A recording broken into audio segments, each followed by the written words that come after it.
एक छोटे से कस्बे में एक साधारण नाई महाराजा अपनी बेटी ज्योति के साथ रहता है। महाराजा के लिए उसकी बेटी ज्योति ही उसकी दुनिया है और वहाँ उसके लिए कुछ भी कर सकता है। ज्योति के जीवन में एक लक्ष्मी नामक एक कूड़ेदान का विशेष महत्व है। बचपन में एक दुर्घटना के दौरान ज्योति की जान उसी कूड़ेदान के कारण बची थी, इसलिए महाराजा और ज्योति दोनों उसे अपने लिए बेहद भाग्यशाली मानते हैं। एक दिन ज्योति को अपने स्कूल के खेल शिविर में जाने का मौका मिलता है। उसी रात जब महाराजा घर पर अकेला होता है, कुछ चोर लोग घर में घुस आते हैं और वे घर का सारा कीमती सामान लूट लेते हैं और महाराजा को बुरी तरह घायल कर देते हैं। जब महाराजा को होश आता है तो उसे अपने घर की स्थिति देखकर बहुत ही दुख होता है, लेकिन उसे सबसे बड़ी चिंता उस लक्ष्मी की होती है, क्योंकि वहाँ भी चोरी हो चुकी थी। महाराजा पुलिस थाने में जाकर रिपोर्ट दर्ज कराता है। वहाँ पुलिस वालों से कहता है कि उसकी लक्ष्मी चोरी हो गई है, लेकिन पुलिस वाले यहाँ समझ नहीं पाते कि लक्ष्मी कोई व्यक्ति है या फिर कोई वस्तु।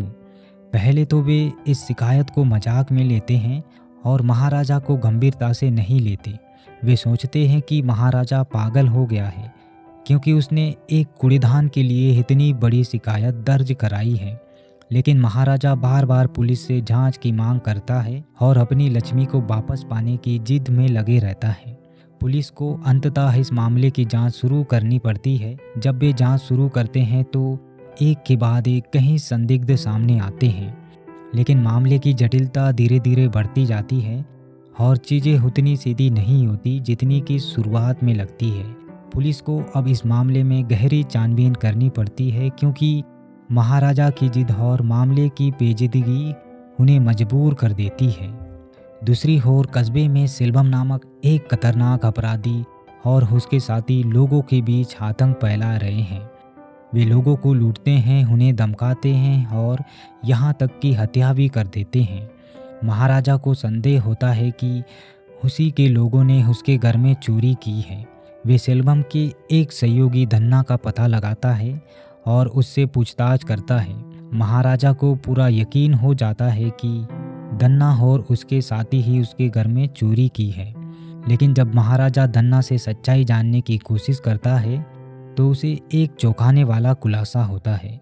धन्ना उसे बताता है कि यहाँ चोरी एक पुरानी दुश्मनी के कारण की गई थी। यहाँ सुनकर महाराजा हैरान रह जाता है, क्योंकि वहाँ इस दुश्मनी के बारे में कुछ भी नहीं जानता था। उसे अब एहसास हो जाता है कि यह मामला सिर्फ एक साधारण चोरी नहीं, बल्कि एक पुराने बदले का हिस्सा है।